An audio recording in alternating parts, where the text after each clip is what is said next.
Si tu comprends ça, tu as compris à quel point la perte de poids, c'est non pas seulement juste une restriction alimentaire. Sur le plan corporel, ça commence à changer et très souvent, ça va te plaire. Comment perdre du poids sans se frustrer? Donc ça, c'est la phrase miracle que tout le monde connaît, mais on va voir en pratique comment on peut faire avec des méthodes simples. Bon, moi, tu me connais, c'est Doka, interne en médecine, coach sportif.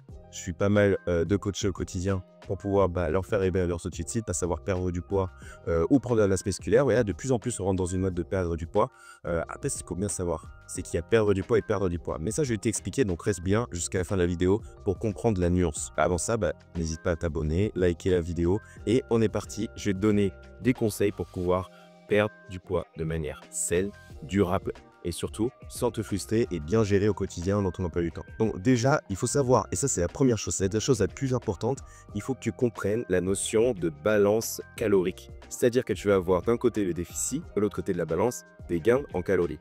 Et pour pouvoir perdre du poids, il faut forcément que tu arrives dans cette idée de déficit calorique. Sinon, tu ne vas pas pouvoir perdre de matière. Déjà, par rapport à ton activité physique de base, si tu ne changes pas ta manière de vivre, de sport au quotidien et l'activité physique que tu peux faire, alors tu vas devoir diminuer ton alimentation. J'entends par diminuer pas forcément la quantité que tu vas manger, mais surtout en fait les calories ingérées. J'entends par là, tu peux par exemple manger 100 grammes de pommes de terre, mais 100 grammes de pommes de terre en termes de quantité dans ton assiette, c'est beaucoup plus important que 100 grammes de riz. Pour autant, 100 grammes de riz, c'est beaucoup plus calorique que 100 grammes de pommes de terre. Quand tu as intégré ce concept-là, tu te rends compte que tu peux manger plus en quantité, mais pas forcément plus de calories. Et ça te permet de résoudre un problème, le problème de la satiété. Il faut que tu arrives à choisir des aliments qui ont un fort pouvoir de satiété. Quand tu es rassasié, petit à petit, tu n'as plus avoir faim après avoir mangé. Alors que la satiété, c'est le temps de durée avant que tu aies de nouveau faim. Et la différence, elle est importante. Parce que par exemple, tu vas manger tes 100 grammes de riz, tu ne vas plus avoir faim. Mais ensuite, une heure après, tu vas avoir de nouveau faim. Parce que le riz, ça ne prend pas beaucoup de place dans ton estomac. Et donc, le temps que ça se digère, que le péristaltisme intestinal se fasse, tu peux de nouveau avoir faim. Alors que les pommes de terre, tes 100 grammes de pommes de terre, elles prennent beaucoup de volume dans ton estomac. Tu vas être rassasié aussi, probablement à la même intensité que le riz. Mais la période où tu vas avoir de nouveau faim va être beaucoup plus longue que celle du riz. Par exemple, tu vas avoir faim dans 2 heures ou 3 heures. Et donc, une fois que tu as bien intégré ça, tu peux choisir tes aliments en fonction de ça. Les protéines, ça a un fort indice de satiété. Les légumes, pareil. Les féculents type pommes de terre, patates douces, pareil. C'est hyper intéressant en fait pour diminuer cette sensation de faim. Donc, évite les produits ultra transformés, évite les produits trop sucrés parce que pareil, tu vas avoir un rassasiement direct, mais quelques temps après, tu vas avoir de nouveau faim. On le sait, c'est le cercle vicieux de produits ultra sucrés. Tu en manges un petit peu, tu n'as plus faim, tu t'en remanges 10 minutes après. C'est comme ça que ça se passe. Donc, l'idée, elle est très simple. Privilégie le volume quand tu as envie de perdre du poids et que tu as des problématiques liées au fait que tu es faim. Ensuite, la deuxième clé, ça va être de bouger plus, mais surtout mieux.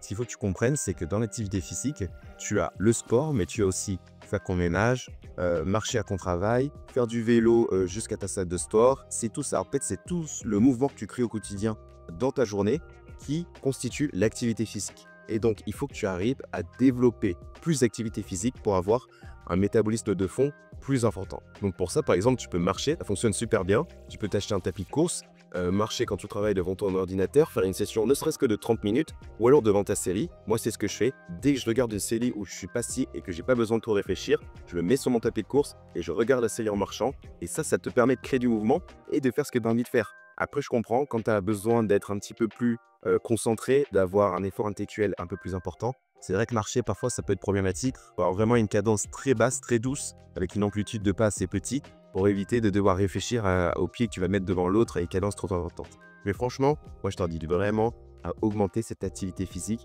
qui va augmenter ton métabolisme de fond.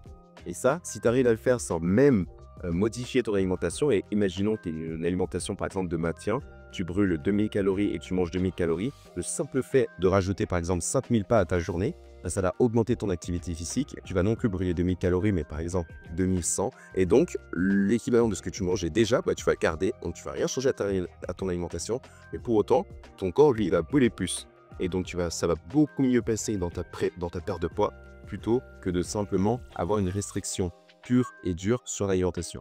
Et enfin, mon troisième point, et c'est pour moi l'un des plus importants, si tu comprends ça, tu as compris à quel point là seulement juste une restriction alimentaire, mais il faut que tu entretiennes ton capital musculaire. J'entends par là, les muscles utilisent énormément d'énergie au quotidien pour pouvoir fonctionner.